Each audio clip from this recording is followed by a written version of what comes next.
So today is Friday the 13th, and here at the sanctuary we want to celebrate for Friday the 13th our black cats at the sanctuary, because we do not like that people think black cats are bad luck. They are not. So one cat, we'll see, he's definitely loves his caretaker. He does not feel as strongly for me. I'm going to go over on this side while his caretaker stays here. This is Shazam, one of our black leopards. Elise might have to have him walk a little bit further away from the double door.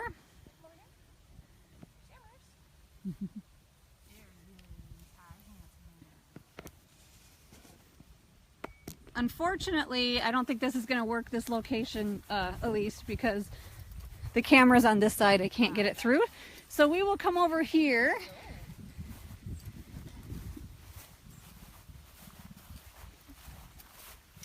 Now I'm going to try and be as safe as possible while Elise talks a little bit about Shazam. So Shazam, as you can see, he's watching. He, what you doing, big boy? This is how Shazam treats me at the Wildcat Sanctuary. Shazam, one of our two black leopards, has a very different temperament than Miss Shadow. And Shazam has never favored me. And I do not hold that against him at all. He has every temperament. He has his own personality, his own feelings. I do not know why that I am not his favorite person. It's been that way since he arrived in 2006. But he has huge affection for his caretaker Elise, though I'm kind of screwing that up today by being here. So I'm going to take a step back and let Elise maybe talk to you a little bit about Shazam's story and some operant conditioning. So Shazam's 15 years old this year, and Shazam came from the Rescue with the Catskills Game Farm. I believe the same as our lions had. Now, as Tammy was saying, Mr. Shazam here, he's definitely got his own personality, just like all of our other cats. And if you guys can see his enclosure, it's obviously topped over because he's a leopard, so they climb. And this year, one of our big projects for Shazam was to create a system, vertical space for him. So our goal was from the start of the building when he comes outside that he could go up and come all the way down without having to touch the ground. And any of you that follow us or know Shazam, he really loves to lay on his A-frame log and kind of lay over it with his legs. And we had a pretty severe storm that knocked down his original A-frame. So we built him a new one with volunteer help, and he's been back up on it, laying on it and really enjoying it. Haven't we, Mr. Shazam? Which he seems to have calmed down a little bit now, so. You come over? Are you good where you were at? So do you want to take a step back, and I know you do operant conditioning for Shazam, and can you talk a little bit about what it is, why we do it, and then we can demonstrate it? Sure. So operant conditioning, there's several of our cats here are on an operant conditioning plan, and it's specific to the cat. So for Shazam, as you can see, he's a pretty high energy cat. So what we're doing is we're getting him to kind of focus and put that energy towards thinking and bringing it down, because sometimes you know, they can do different things. Like Shazam likes to suck on his tail sometimes, so we're trying to aim that energy in a positive mentality, and it also lets us get a look at the cat so we can look over their body condition, we can see them up close, and it also gives them mental stimulation, which Shazam really enjoys figuring things out. He likes puzzle feeders, he likes different enrichment that's a little bit more engaging. So our operant conditioning helps to focus and bring his energy level down so that he has something that helps with mental stimulation, and we can also get a look at him.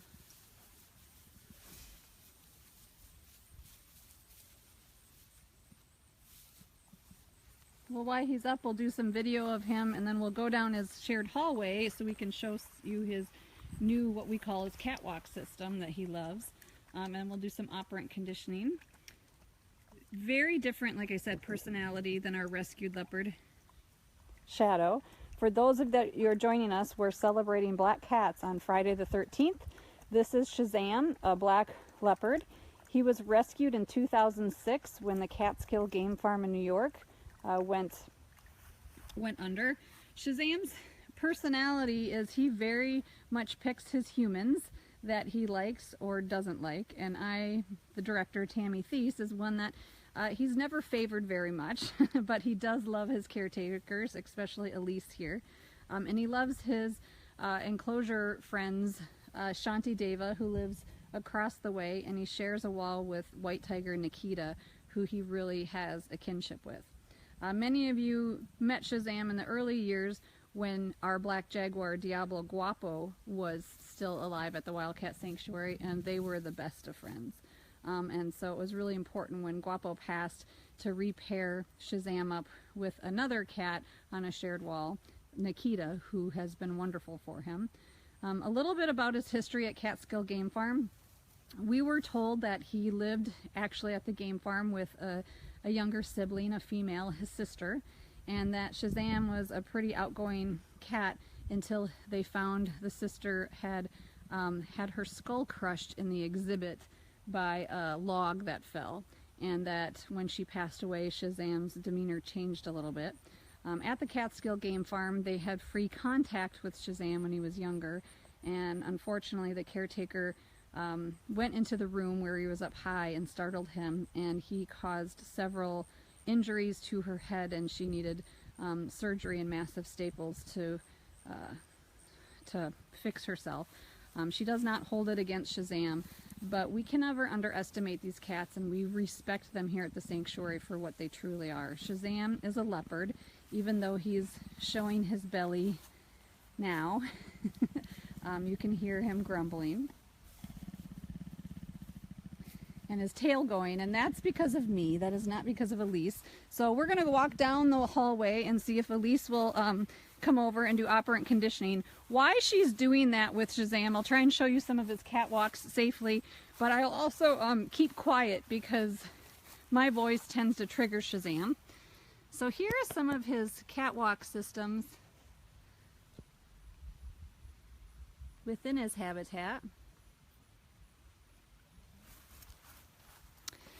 And I'll show you a little bit more catwalk systems before she works with him. He's behind us, and then I'll let her go in front of me. But right now I'm keeping her to have him at bay so I can safely show you the inside of his enclosure.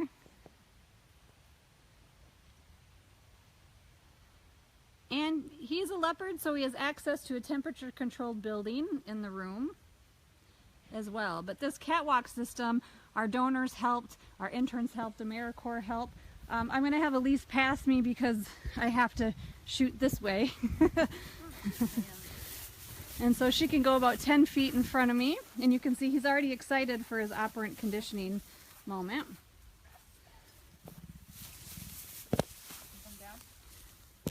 Good boy. Hold on one second, it is not... Okay, so first explain what you're doing. I'm sorry, the sun is so bright today I cannot even see the screen. But why don't you explain what you're doing, and then I'll try and get a shot of him from inside. Alright, so if you guys could see while we were walking, Shazam's getting pretty excited because he knows we're going to do a training session. So I just asked him to go down just to have calm so that it's safe for both of us. And then we also, I'm going to start using the target. Okay, And explain to us what a target is. So a target is just an object that they can focus on so that they know what I'm asking. And for him, if you saw that I asked him nose, Shazam, as you can see, he likes to lift his paw up. So what I'm trying to show him is that just keep your paws down and come forward, and then he's rewarded with a piece. So the target helps focus where I would like him to be, nose. So if you can see, he does still bring his paws up, but I don't click, which the click tells him he's done the action that I was asking him to do, and after his paws moved away and it was just his nose, then I clicked, and then he gets his reward. Up. Good. I asked him to go up just so I can see his underside, and I can get a good look at him to make sure that everything was good, get a look at his stomach or underneath his arms to make sure that everything's okay, just for a visual check. Alright, you go up again. Good boy. Thank you. Here we go. Right. Nose. Good.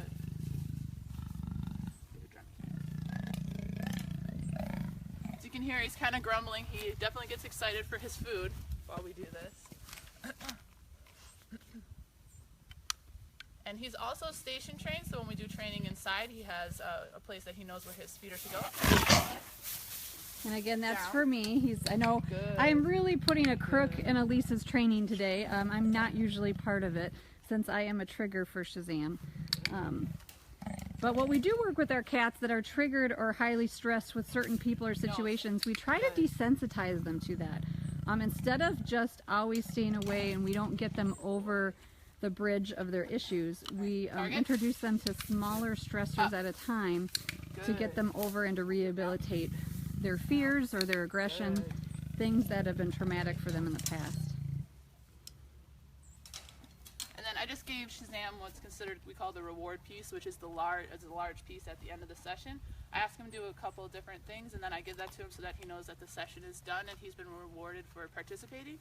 He doesn't have to participate if he doesn't want to, and then we'll just feed him like normal in his room. If he doesn't want to participate that day, we're not going to make him participate, but today he did want to, so he got his extra reward piece today. So what is your favorite thing about Shazam and working with Shazam? He's a character.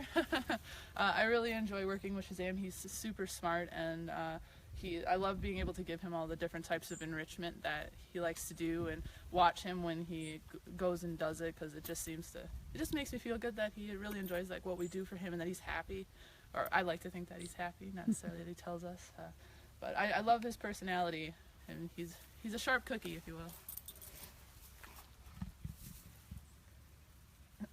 He's hard to video. He's a jet black cat. So we want to thank you today, everybody who donated to his catwalk system. It's a good about 70 feet. And like again, I have to be very careful with Shazam because he keeps a close eye on me, and I don't want to do anything unsafe or anything that is too stressful for him. But he has a whole catwalk system that goes almost 70 feet through his entire habitat. Leopards love to get high, so as much as he can walk on the grass and enjoy time in the grass, he also has a catwalk system through his entire habitat up to his log A-frame lounge system, which is usually his favorite spot. If he's coming, I'm going to back up. So it's a little, so there's his A-frame. And then you can see his friend Nikita is walking along the back wall, wondering why Shazam got such special treatment today. So now that you've all met Shazam at the Wildcat Sanctuary, we would like to go take you over to Shadow. We often get questioned and asked why Shadow and Shazam don't live together. Putting species together is not a clear indication that they're gonna work together, and these two's personalities couldn't be more different. Shadow also is a leopard that has imprinted on people and really likes attention of humans through the fence, but does not really like other animals around. She wants to consume all of our attention. So you'll see she's much more social, especially with me when we go over there. But if you saw her next to another cat, you would see the same grumpiness you see Shazam has for me that Shadow has for other cats at the sanctuary. So again, Shazam's habitat is roofed. We hate that from the outside. You know, there's a lot of fencing, but we're looking at it from our human perspective. When you see inside what Shazam sees, it's a much larger, spacious enclosure than the 20 by 20 he came from at the Catskill Game Farm. So follow us over to Shadow. And again, today's filming is very difficult. It is so bright that I'm having a hard time seeing what I'm filming. So I'm kind of shooting in the dark and hoping to bring you guys a little bit of the sanctuary and celebrating the black cats here today. We'll do a little U-turn. Thank you, people who are donating. Donating helps not only with training programs with food and targets, but also the enrichment and the catwalk systems. Another thing that's exciting is that we will be building Shadow, a whole new catwalk system, in the next week. So you'll see, oh hi Miss Shanti Deva.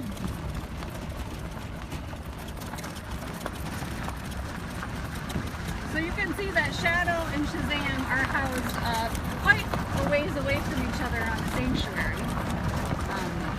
And that's mostly because they both need roofed enclosures and temperature controlled buildings. And since we knew their personalities weren't a good match, we knew when Shadow came, she always wanted to live alone and did not want to live with other cats at the previous place she was at, that having them next to each other was not something that we needed to do for their benefit.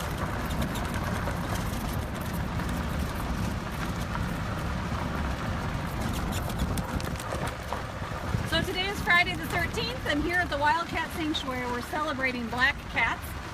This morning we are taking you, we just showed you Black Leopard Shazam, and now we're going to take you to Black Leopard Shadow. Hopefully, if there's time this afternoon, we will also celebrate our small black cats, which is Bengal cat Tahiti and safari cat Ella. But we are getting ready for our biggest gala of the year, so today is quite a busy day. You see the boys are up top of their perch.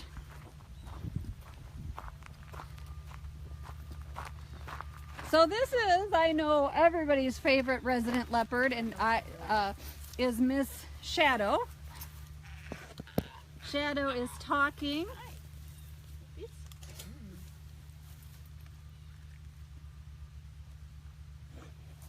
Hi. And Shadow I can get much closer with. Safe. Right now she's getting treats from Elise. So I'm going to stand on the other side here, trying to get out of the sun.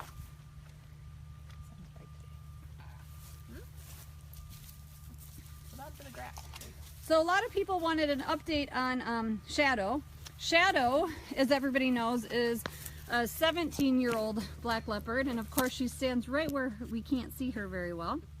And she had just undergone emergency surgery a few months ago from a large septic tumor in her uterus. It was not pyometra. She lost a lot of weight, and once she actually survived 2 emergency surgeries, her kidneys gave out, and she was in chronic, acute renal failure.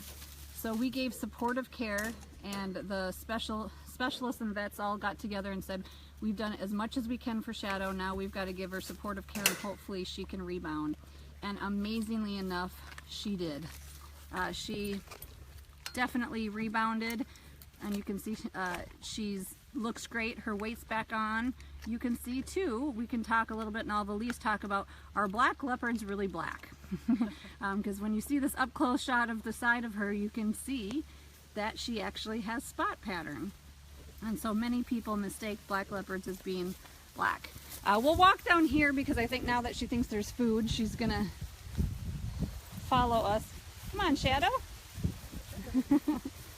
Food is favorite time. So you can see she's very perky. She's excited now because she just got her training bowl. Shadow doesn't need a lot of operant conditioning. Shadow is really engages and is voluntary in almost anything we ask her to do. So Elise, do you want to explain a little bit about black leopards and their spot pattern? Sure. So black leopards are melanistic, which means their coat is very dark, but if you guys can see, they still have spots, and their skin is spotted as well. A lot of times Shazam, his spots show up a lot better if you guys can see it. She's a little bit darker, but if Tammy had the camera down, if you guys could see the spots. So they're actually still spotted, even though their coat is dark. It's just a melanistic gene that makes them that way. Miss Shadow, now Shadow's waiting to see if she gets any more treats. So she's being so perky. Are you being pretty? And she's always at the fence. So will you go roll around? We can get some good shots. Hi! I know, you're so excited your caretaker's here with you today.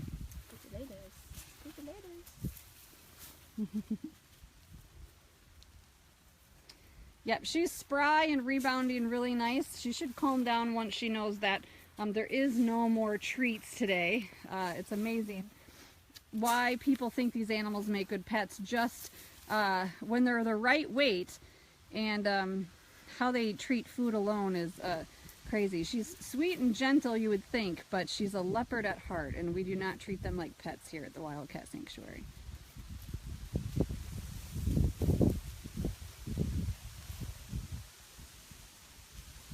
There's no more treats. No more treats. I know, it's trick or treat and you already got your treat.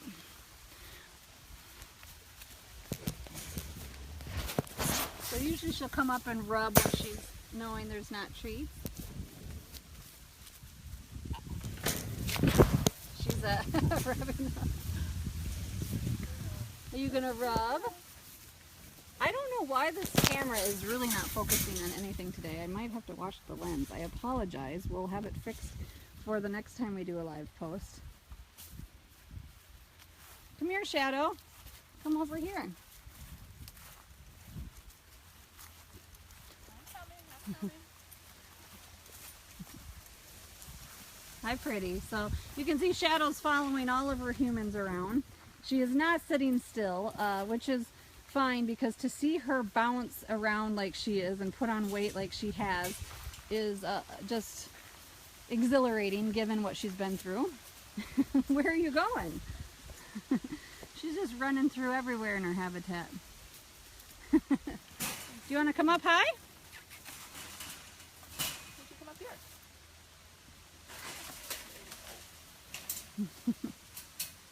That's what the delay does. You can see how long leopards' tails are. Leopards are one of the best jumpers. Cougars are also great jumpers, and that's why they need that long tail. It's for balance and to act as a rudder. Everybody asks, doesn't Shadow have a longer tail than most leopards? And no, she's actually got the right size tail for a leopard. You can see when Shadow was sick and recovering how it was much easier to get a video of her. And now Shadow's back to her happy, perky self where she does not sit still. She's very playful. Oh, and now we're gonna use the toilet right next to the water. She says the caretaker's here. They'll take care of it. They'll make sure my water stays clean. So we're the Wildcat Sanctuary in Sandstone, Minnesota. We're a last hope rescue for big cats. All of our animals are rescued residents here at the Wildcat Sanctuary. Many have been kept as former pets or former exhibit animals. Some had been mistreated, some have been neglected. Shadow was in very good condition when she came to us. She was surrendered from an owner who lost his zoning battle to keep 4 big cats in his New York land. And he wanted to make sure his animals had a great home for life here at the sanctuary. So we do not support private ownership of big cats. We do not support free contact. Sadly, when people do have free contact with big cats, it's the big cats that pay the price when something goes wrong. You're gonna come smell? Oh, we just get rubs. We don't sit still, but we just get rubs. So today is Friday the 13th, and at the Wildcat Sanctuary, we wanted to celebrate the 2 black leopards that call the Wildcat Sanctuary home. And we will try to bring you some more footage of a few of our smaller residents. Thank you very much for tuning in today. It was a little bit different type of video today when we have Elise caretaker. We love having her join us, but it sure puts the animals in frisky, happy mode, which makes it harder to get them to calm and relax. But you know what? If they love their caretakers that much, we'll take it. We like that they love the people that care for them.